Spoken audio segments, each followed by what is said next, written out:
Israel had been expected to go to Cairo and join these talks, but did not send a representative, and we're told that is because Hamas did not meet its precondition from Israel, which was to answer two questions.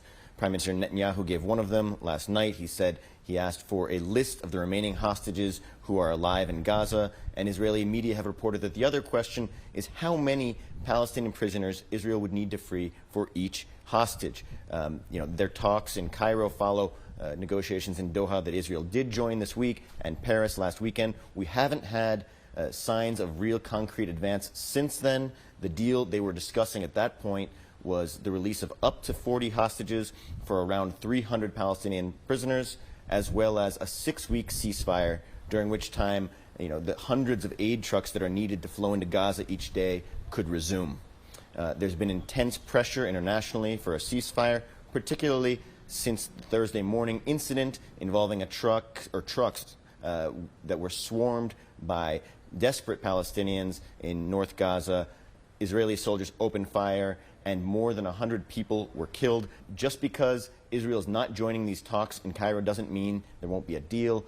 We've heard from a U.S. official that Israel has basically signed on to the deal that's on the table, and the ball is now in Hamas's court. The strikes have continued in Gaza. We had strikes overnight in central Gaza, in the Jabalia refugee camp in the north, and also the southernmost city of Rafah. This is the one pinned up against the Egyptian border, where more than 1 million people from Gaza are currently, many of them sheltering in tents or other people's homes, displaced from elsewhere. One of the strikes that was particularly devastating flattened a 4-story home and killed at least 14 people, most of them women and children.